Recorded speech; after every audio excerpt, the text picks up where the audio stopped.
qauliyah wal fi'liyah, baik ucapan maupun perbuatan. Fayuladimu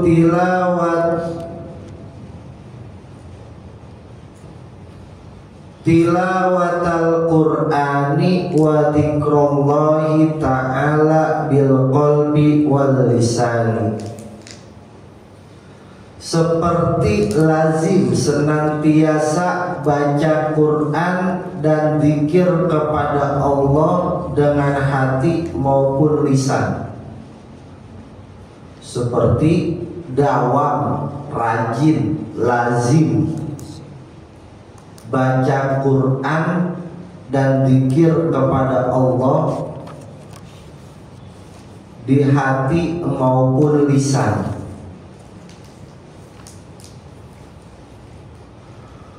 Wa kadzalika ma warada minad da'wati wal azkari fil laili wan nahari. Begitu juga mengamalkan doa dan zikir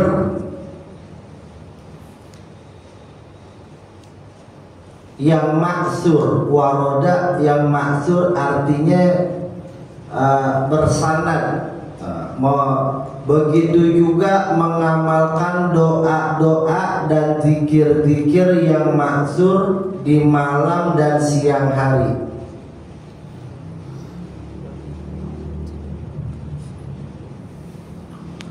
Wa minas sholati wassiyami,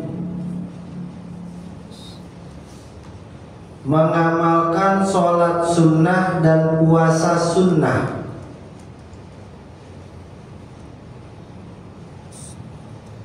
Sholatnya di sini sifatnya sunnah, puasanya juga sunnah karena pembahasannya mandubatu syar'iyyah.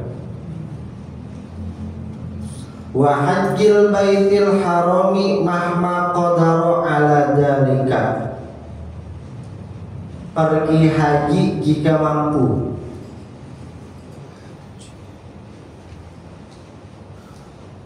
Baitul Haram, pergi haji jika mampu. Wassalati ala Nabi sallallahu alaihi wasallam, banyak bersolawat kepada Rasulullah.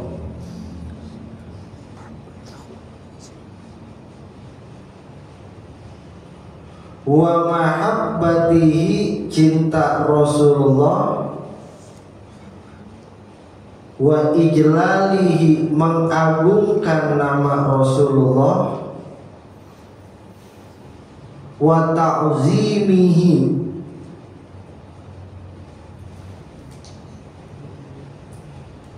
memuliakan Rasulullah.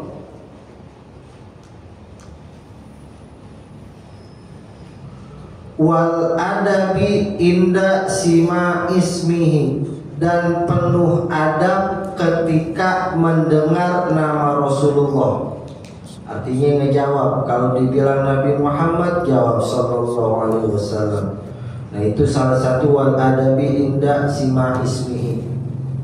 Wa dzikri sunanihi, dan ketika melaksanakan sunnah-sunnahnya.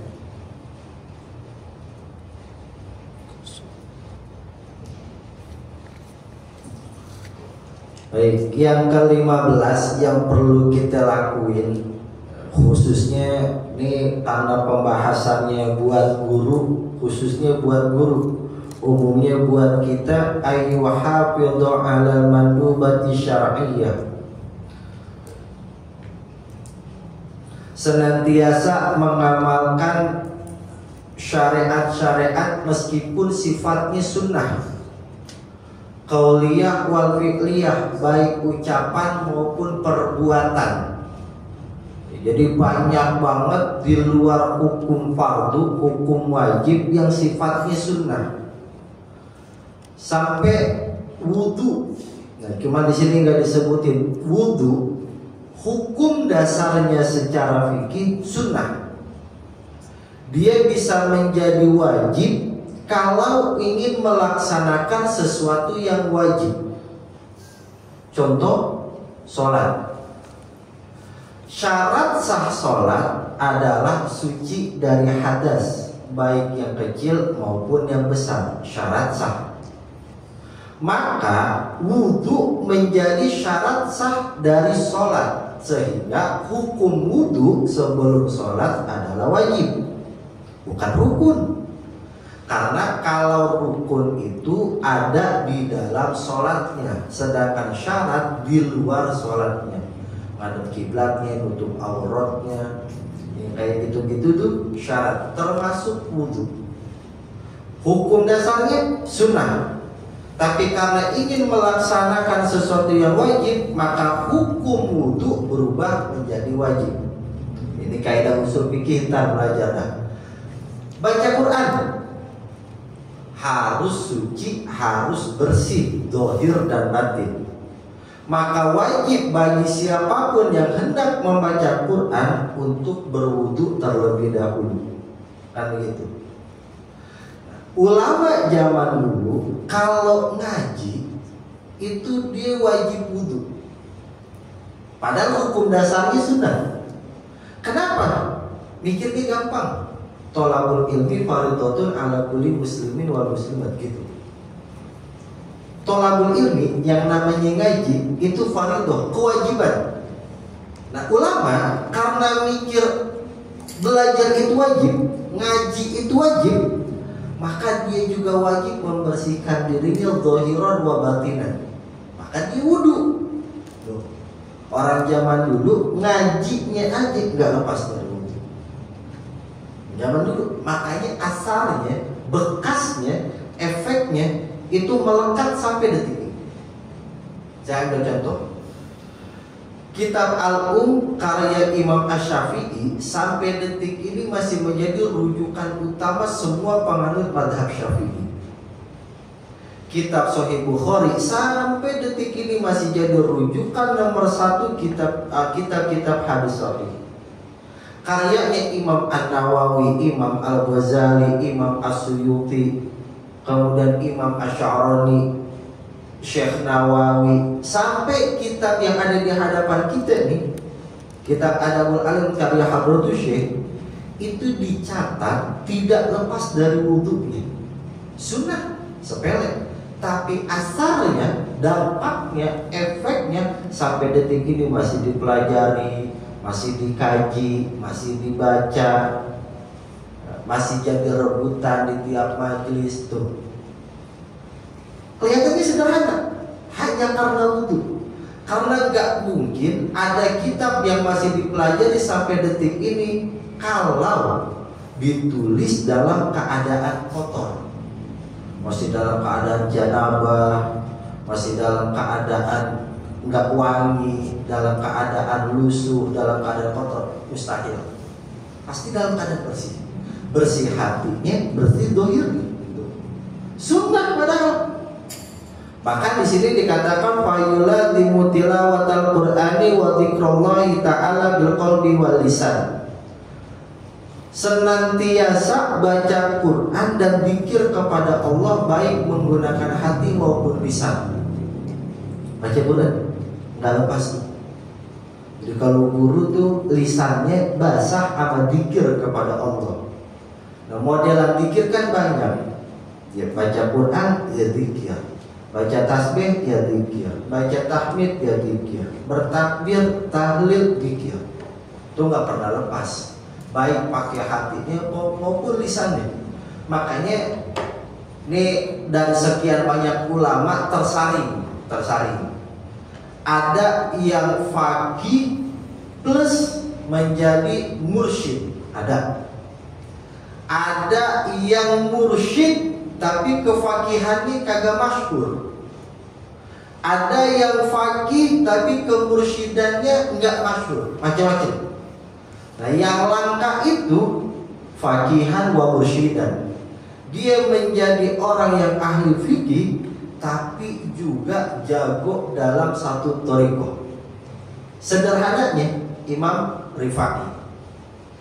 Imam Rifai ya, dia punya thariqah tapi beliau juga ahli dalam fikih. Tapi kalau kita ngaji kitab Kifayatul Akhyar, itu beliau banyak berbeda pendapat dengan ulama Imam Syafi'i lainnya. Imam Ar-Rafi'i biasanya beliau membantah tuh pendapatnya Imam Romli, Ibnu Rif'ah, sampai Ar-Razi, biasanya dibantah tuh Imam Romli. Padahal beliau mursyid, faqihan wa mursyidan. Ada yang dia begitu. Kenapa bisa dia begitu? Enggak pernah lepas dari zikir kepada Allah. Tapi bukan berarti ulama sekali bersuyuti, Mahali, Qulyubi, kemudian saya lagi An-Nawawi, Ghazali, itu bukan berarti zikirnya jarang, kagak. Hanya saja kebetulan model-model Imam Nawawi, model Imam Suyuti masyhurnya dalam bidang fikih, masyhurnya dalam bidang tafsir, masyhurnya dalam bidang hadis, enggak terlalu menonjol dalam bidang thariqahnya. Bukti beliau tetap pikir kepada Allah, karyanya sampai detik ini masih dipelajari, pendapatnya masih dipegang, gitu, ya. Jadi nggak pernah lepas loh dari zikir kepada Allah. Bahkan di sini ditegaskan lagi sama Hadratus Syekh, wa kadzalika ma warada min ad-da'wati wal adhkari fil laili wan nahar. Para guru-guru besar, para tuan guru itu senantiasa mengamalkan doa-doa dan zikir-zikir yang mahdzur fil laili wan nahar, baik di malam maupun di siang hari. Jadi nggak pernah lepas tuh doanya, zikirnya nggak pernah lepas. Nah, menariknya orang-orang soleh, orang-orang alim itu kalau doa selalu mengedepankan urusan umat dibanding pribadinya. Itu biasanya begitu. Kalau kita melihat riwayat-riwayat dari berbagai macam kitab Fadailul A'mal, biasanya tuh para ulama doanya buat umat, bukan buat diri sendiri. Minta digampangin, minta dimudahin, minta dilancarin, minta dikabul hajatnya, bukan buat pribadi, tapi buat umat. Termasuk musonif daripada kitab Ajurmiyah bilang kalau misal kita ini manfaat buat umat, buat banyak orang, tolong terima ya Allah. Kalau kagak ya udah biarin tenggelam di tengah laut. Jadi doanya bukan buat pribadi. Kalau manfaat, ini mudah-mudahan bisa dicetak ya Allah, jadi banyak dapat duit. Enggak begitu. Biar manfaat dipelajari sama umat. Orang zaman dulu begitu tuh. Jadi doanya mendahulukan orang lain. Gak apa-apa ya kayak begitu. Kalau misalkan ulama dikasih jatah doa yang langsung mustajab, kayaknya jarang dipakai buat pribadinya. Hatta sekelas Syekh Abdul Qadir Al-Jilani aja doanya gak aneh-aneh. Gak minta buat kekayaan. Imam Asyadili, kemudian siapa lagi, Syekh Junaidi Al-Baghdadi. Itu kalau misalkan doa bukan buat pribadi. Syekh Yazid, Abu Yazid Al-Bustami, itu kan doa-doanya ya buat murid-muridnya, buat para pengikut thariqahnya, termasuk Syekh Salman Al-Madani. Kalau misalnya kita baca manaqib daripada Syekh Salman Al-Madani, bacanya luar biasa tuh. Utamanya buat umat, barang siapa yang mengikut namaku begini begitu, luar biasa ya. Jadi doa makdzurnya yang beliau terima dari Rasulullah, baik yang qadatan maupun secara niyaman, mau secara sadar ataupun itu datangnya dari mimpi, pasti biasanya buat umat. Wa minas sholati wasyami. Nah, nih. Orang kalau pengen sukses kuncinya sholat. Banyak sholat sunnahnya, banyak puasa sunnahnya. Kayak tadi ini ada yang udah mulai puasa Asyura, udah selesai. Ya, sebagian yang tadi baru Tasu'a, besoknya baru Asyura. Ini gak apa-apa, jalanin. Sunnah sifatnya, tapi dijalani. Makanya kalau orang tua, guru-guru zaman dulu pengen punya anak soleh, pengen punya murid pinter, thariqahnya sholat sama puasa. Biasanya ya, ada yang pengen anaknya jadi bager, kalem gitu, dipuasain tuh anak, dipuasain. Kita kalau misalkan lihat ke daerah, kiai-kiai kampung itu masih begitu tuh modelan itu. Gimana caranya biar santrinya pada betah di pondok, anak-anaknya biar pada kalem, biar kagak aneh-aneh, dipuasain. Ya puasa aja, puasa sunnah, tapi niatnya buat ngebetahin santri, tapi niatnya buat apa namanya, anaknya biar pada cerdas, dipuasain. Kadang disolatin, artinya sholatnya hajat, sholatnya tobat, sholatnya mutlak, sholatnya witir. Tapi dalam hatinya tuh diniati, ya Allah ini saya sholatnya biar santri saya pada begini, biar murid saya pada begini, biar anak saya pada begini. Masih di apa namanya, tirakatin, masih ditirakatin kayak begitu. Ya guru tuh kudu mau capek, kudu siap lelah, dan kudu siap pusing. Emang begitu risikonya. Nyolatin, muasain, ngewiridin. Saya waktu punya anak pertama Kalista, bapak saya bilang begini, ini bapak kasih nih, tapi nggak usah capek-capek. Tiap habis sholat maghrib bacain Fatihah 41 kali khusus buat Kalista. Dulu tuh begitu. Dikasih tahu bapak nggak gimana. Bapak tiap punya anak, bapak bacain Fatihah 41 kali tiap habis maghrib. Datang tuh Kalista dibacain tiap habis maghrib, lahir Hanif bacain, dan begitu doang tuh. Jadi kalau misalkan habis maghrib secapek apapun, selelah apapun, mau nggak mau kudu nyempetin waktu. Duduk, sila aja baca Fatihah doang. Tapi niatnya udah buat anak gitu. Masih ditirakatin. Nah, emang begitu kuduknya. Nggak ujuk-ujuk, semuanya ada proses. Nah, proses kita jalur langit. Jalur langitnya bagaimana? Banyak puasa sunnah, banyak sholat sunnah. Sekelas Imam Bukhari aja, kalau beliau mendapatkan satu riwayat hadis yang menurut beliau sahih, sebelum beliau catat dengan tangannya sendiri, beliau sholatin dulu 2 rakaat. Sekelas Imam Bukhari. Contoh, anu kalau Rasulullah SAW innamal a'malu binniyat wa innamal likulli, dan seterusnya. Beliau yakin ini sahih, ini hadis. Beliau yakin banget sahih. Tapi tidak akan beliau tulis sebelum beliau sholatin 2 rakaat. Sekelas Imam Bukhari. Makanya sampai sekarang kita perujukan hadis tersahih di muka bumi ya Bukhari. Sampai detik ini. Bahasa kasar kita, andaikan ada kitab suci setelah Al-Quran, Sahih Bukhari. Bahasa kasarnya. Kenapa bisa begitu? Ya dipuasain, ya disolatin, ya diwuduin. Tuh. Makanya berkah sampai sekarang. Jadi gak sembarangan orang Jawa dulu itu. Metode itu unik, menarik. Tapi ternyata asarnya, dampaknya luar biasa berasa sampai detik ini. Dan beliau-beliau para tuan guru sekelas Imam Bukhari, Imam Syafi'i dan lain-lainnya tinggal panen doang di alam barzakh. Karena kitabnya dipelajari, ilmunya diamali, pendapatnya dipakai, udah tinggal panen aja. Makanya kuburnya terang benderang, luas segala macam. Ya begitu. Karena mau capek di dunia. Model kita juga wajib minimal wudhunya dijaga. Ketika buka kitab, niat kita emang cakep buat ngaji. Bukan pengen buat sotoy, bukan buat pengen gaya-gayaan, bukan buat pengen ngukur kemampuan guru. Jangan. Udah bismillahirrahmanirrahim ta'ala. Selesai.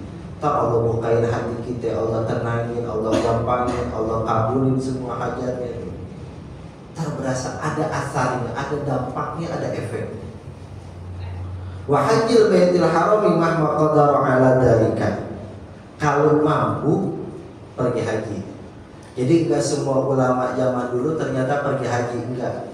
Salah satu yang pernah saya dapetin ada imam namanya Imam Asy-Syairazi. Salah satu murid generasi keduanya madhab Syafi'i. Imam Syafi'i punya murid, muridnya Imam Syafi'i punya murid lagi namanya Imam Asy-Syairazi. Jadi generasi kedua setelah Imam Asy-Syafi'i. Di bawahnya generasi Imam Ahmad bin Hanbal. Tuh beliau dalam satu kitab menukil pendapatnya tentang pergi haji.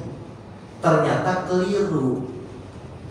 Setelah dicek, semasa hidupnya Imam Asy-Syairazi belum pernah melaksanakan ibadah haji. Itu sekali Imam Asy-Syairazi. Nah kalau kita ngelihat di pondok-pondok daerah di Jawa, baik barat, tengah, timur, tuh banyak kiai-kiai kampung yang belum pergi haji. Tapi bukan berarti beliau ini gak dipanggil Allah, bukan. Emang kuasa Allah aja, ya. Tapi kalau emang mampu ya pergi haji, gitu. Enggak semua ilmu fikih itu harus dipraktekkan, enggak. Ada beberapa pasal dalam fikih yang cukup dipelajari tanpa harus dipraktekkan. Kayak kita orang cowok kudu belajar haid, tapi nggak mungkin kita praktekin. Kayak kita sebagai suami kudu belajar tolak bab perceraian, tapi jangan dipraktekin, kan begitu. Ada lagi babul aiman, bab sumpah, wan nadar dan nadar, wajib dipelajari, tapi bukan berarti harus dipraktekkan. Gue sumpahin dulu, sumpah atas nama Allah gue bakal begini, gue nadar kalau udah begini bakalan bayar ini. Jangan, wajib dipelajari, tapi tidak semua pasal itu harus dipraktekin. Enggak harus ya. Babul jinayat, apalagi itu tentang jinayat, babul hududullah, had-hadnya, batasan-batasannya, babul muamalah, babul nikah ada nusyud. Apa kita suruh bini kita buat berontak ke kita, buat suruh ceraiin kita, kan enggak ya. Jadi memang ada beberapa hal yang memang di luar kuasa kita, tapi wajib kita pelajari, termasuk pergi haji. Wajib kita pelajari yang kayak begini. Perkara Allah panggil buat pergi atau enggaknya, yaitu antara ikhtiar kita dan kudrahnya Allah. Wassalati ala Nabi sallallahu alaihi wasallam wa mahabbatihi wa ijlalihi wa ta'zimihi. Banyak baca sholawat kepada Rasulullah, cinta pada Rasulullah, mengagungkan Rasulullah, menghormati Rasulullah. Ini jelas nih ya. Jadi sehebat apapun seorang guru, tapi tidak ada kecintaan kepada Rasulullah dan keluarganya, maka tidak pantas lagi disebut seorang guru. Alim luar biasa, Quran hafal, hadis hafal, fikih 4 mazhab dikuasai, pakar usul fikih, ahli balaghah, tapi nggak ada rasa cintanya kepada Rasulullah, gugur, sifat keguruan, nggak pantas disebut guru. Nah ini saya nggak mau ikut campur perihal nasab, tapi bagi kita yang udah terbiasa untuk mencintai Ahlul Baitin Nabi, udah cinta kepada zuriyahnya Rasulullah, keturunannya Rasulullah, nggak usah ikut campur, berlepas diri aja. Kita cukup istiqomah aja dengan apa yang sudah kita praktekkan dan diajarkan oleh para orang tua kita. Kita nggak pernah melihat orang tua kita benci sama keluarganya Rasulullah, ya kita jangan benci. Kita nggak pernah mendengar guru kita buat benci kepada habaib, ya kita jangan ikutan benci, udah. Nggak usah aneh-aneh, ikut aja pada jalurnya, ikut pada langkah orang tua kita, ikut pada jejak guru-guru kita. Ini di luar kondisi masalah nasab yang lagi ngejelimet di luar itu. Tapi bagi saya, kalau saya punya orang tua cinta pada Rasulullah dan keluarganya, maka saya akan ikuti langkahnya. Kalau saya punya guru cinta kepada Rasulullah dan cinta kepada keturunannya, maka saya akan ikuti pula jejaknya. Sesederhana itu. Udah, kita mah gak usah ikut campur lah. Ilmu kita gak seberapa buat adu-adu argumen kayak begitu. Ikut pada jalurnya aja, selesai, insya Allah. Kalau kita udah keluar rel, udah bakalan terbalik, bakalan ngejomplang, bakalan jatuh. Jadi wajib bagi seorang pelajar, khususnya guru, banyak sholawat kepada Rasulullah. Jangan pernah lepas sholawat kepada Rasulullah. Satu-satunya amalan yang tanpa ijazah, sholawat. Amalan tanpa ijazah, tapi pasti diterima, sholawat. Mau apa dalilnya? Innallaha wa malaikatahu yusholluna 'alan nabi. Ya ayyuhalladzina amanu shollu, ila fi'il amr, perintah. 1. 2, kata Rasulullah, man shalla alayya shalla alayhi asyara. Man shalla alayya maratan, barang siapa yang sholawat kepadaku sekali aja, maka aku akan membalas dia dengan 10 sholawat. Kita sholawat 10 dibalas 100, kita 100 Rasul 1000, kita 1000 Rasul 10.000, terus begitu. Jadi tanpa ijazah dan tanpa apapun pasti diterima sholawat, udah paling ampuh. Ya beda kalau misalkan istighfar, tasbih itu udah jelas, di Quran juga banyak. Fasabbih bismi rabbika, pokoknya banyak dah. Sabbih bismi rabbikal a'la, itu kan perintah untuk mensucikan nama Allah. Wa kabbir takbiro, bertakbirlah kepada Allah. Afdal dzikri fa'lam annahu la ilaha illallah, itu udah jelas. Itu ayat Al-Quran. Tapi kalau kita nggak terbiasa dengan zikir itu, minimal semangat. Karena apa? Di luar itu biasanya dibutuhkan ijazah. Biasanya ya, itu mau baca Ratibul Amtos, Ratibul Haddad, Hizbul Sakron, Wirdul Latif, ya apalagi Hizbul Bahar, kemudian yang Jaushan, yang begitu-begitu kan biasanya butuh ijazah. Biasanya ya, biasanya. Meskipun ada yang mengijazahkan secara umum, tetap aja bahasanya diijazahin, kan begitu. Tapi kalau salawat aman udah, paling aman udah. Sholawat, baca Fatihah, mu'awwidz, baca kulhu, baca falak binas, tanpa ijazah. Quran kayak gitu udah gampang, ya. Kayak gitu rutinin. Terakhir, wal adabi inda sima ismihi wa dzikri sunanihi. Kita punya penuh adab ketika mendengar nama Rasulullah disebut dan ketika kita menjalankan sunnah-sunnahnya, jangan serampangan. Kalau misalkan disebutkan Nabi Muhammad Sallallahu Alaihi Wasallam, balas jawab Allahumma shalli ala sayyidina Nabi Muhammad Sallallahu Alaihi Wasallam. Balas tuh kalau mendengar nama Rasulullah, jawab. Sepelit-pelitnya orang adalah orang yang ketika mendengar namaku disebutkan tetapi dia diam aja, nggak ngejawab. Paling bakhil, paling medit. Hatta Qarun kalah pelitnya sama tuh orang. Qarun udah makhluk paling pelit di muka bumi. Sampai Allah tenggelamin tuh harta. Makanya kita kalau nemu harta di dalam tanah disebutnya harta karun. Karena Qarun tuh yang hidup zaman Nabi Musa alaihissalam tuh. Qarun, Nabi Musa kan hidupnya berkali-kali ya, ada Fir'aunnya, ada Qarunnya. Dari orang yang miskin cuman sama Nabi Musa didoain biar jadi kaya, dimodalin satu kambing. Akhirnya kambingnya jadi satu bukit. Akhirnya hartanya jadi penggunung. Semuanya jadi orang yang paling kaya tuh Qarun. Saking pelitnya disuruh sedekah kagak mau, ditenggelamin tuh. Kita kalau nemu harta di dalam tanah kita sebutnya harta karun. Itu harta Qarun tuh. Sejarahnya begitu. Kayak jangan pelit. Itu Qarun paling pelit. Nah, ada yang lebih pelit dari Qarun, siapa? Orang yang ketika mendengar nama Nabi Muhammad disebutkan tapi dia diam aja. Kagak menjawab sallallahu alaihi Muhammad, kagak Allahumma shalli wa sallim barik alaihi, kagak menjawab sallallahu alaihi, kagak. Berapa kali pun namanya disebut dijawab. Ya, makanya kita ngeliat nih sekelas para habaib aja, habaib dia cicitnya nih, nyebut nama datuknya aja masih lengkap banget. Contoh siapa? Habib Jinda tuh kalau menyebut Nabi Muhammad Sallallahu Alaihi Wasallam masih disebut wa ala alihi wasallam. Kita tiba nyebut tapi Nabi Muhammad, kita cuma paling nyebut Rasulullah. Tapi sekelas cicitnya menyebut nama datuknya lengkap banget. Kita punya junjungan namanya Nabi Muhammad Sallallahu Alaihi Wasallam wa ala alihi wasallam. Masih disebut wa ala alihi wasallam. Habib Jinda tuh kalau nyebut nama datuknya apa begitunya? Kita cucunya bukan, kerabatnya bukan, tiba umatnya sok-sokan. Nyebut namanya kagak lengkap, disebut namanya kagak kejawab, kan kebangetan. Ada wa dzikri sunanihi, dan ketika mengamalkan sunnah-sunnah Rasulullah pakai adab. Contoh sunnah. Kalau misalkan ini sunnah, dipakainya jangan sembarangan. Artinya jangan dipakai buat main-main, buat nyelepet orang, ya buat ngikat kepala orang, buat ngikat leher orang. Jangan sembarangan. Sunnah. Siwak jangan dimain-mainin. Udah tahu bekas gigong kita dipeperin ke hidung teman, jangan.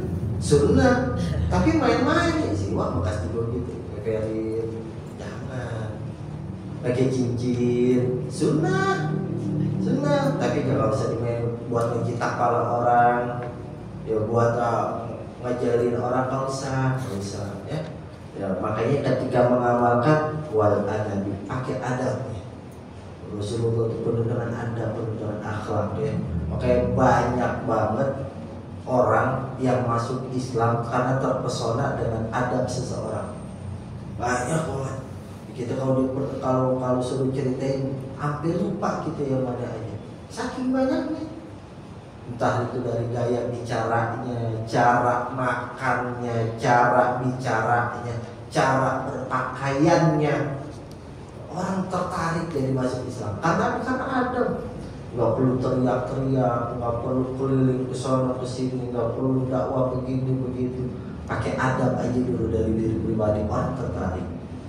Ya kalau kita nggak bisa narik non muslim, kita tariklah keluarga kita tarik teman-teman kita tarik lingkungan kita. Dengan apa? Dengan adab kita, dengan adab kita. Oh jadi tertarik, ayo ngaji, nggak perlu kita teriak-teriak. Tapi kalau udah melihat, oh kayaknya enak bener ya, ada perubahannya, dilihatnya adem, penampilannya cakep, ngomongannya juga tertata, ya kayaknya tingkah lakunya kagak aneh-aneh, orang jadi ikut tertarik. Begitu modelannya ya. Jadi yang sunnah-sunnah yang menurut orang lain remeh temeh, tapi punya kata, punya dampak yang begitu luar biasa. Sunnah tuh jangan dianggap enteng. Sunnah cara duduk, cara minum, sunnah. Insyaallah jangan dianggap enteng. Janganlah. Ya, kita kalau misalkan pengen lebih kritis lagi, berapa banyak ilmu pengetahuan modern yang baru mengungkapkan betapa bermanfaatnya menjalankan sunnah. Tidur miring sebelah kanan ditumpu dengan satu tangan. Nah, ilmu modern baru menemukan manfaatnya. Minum sambil duduk, nggak boleh sambil diri. Makan nggak boleh tergesa-gesa. Jalan itu dengan postur tubuh yang tegak. Langkahnya teratur. Dan ilmu modern baru nemuin. Rasulullah udah praktekin dari 1400 tahun yang lalu. Bagaimana cara menutup aurat. Ilmu modern baru nemuin tuh. Orang kita dari dulu, agama kita dari dulu jaga kebersihan, nyapa salam. Ternyata secara sosial itu bisa menurunkan rasa depresi. Kan kata Rasulullah, hakul muslim ala muslim situn. Haknya muslim kepada muslim yang lain kan. Nah salah satunya apa? Usyus salam, menebarkan salam. Itu bisa nurunin depresi itu. Saya ketemu Hadi, assalamualaikum Hadi, mau kemana? Nanya kayak begitu aja kan. Ketika Hadi keluar dari rumah dalam keadaan sumpah, ternyata masih ada temennya yang perhatian, nanya mau kemana doang, fresh otaknya.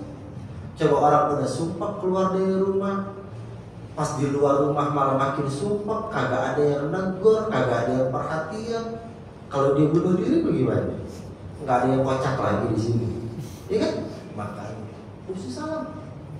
Secara sosiologi, secara sosial, apa begitu? Padahal menurut kita ngapain sih dengan salam? SKSD segala macam. Oh ternyata ditemukan risetnya, orang kalau bertegur sapa itu bisa menurunkan rasa depresinya. Dari salam.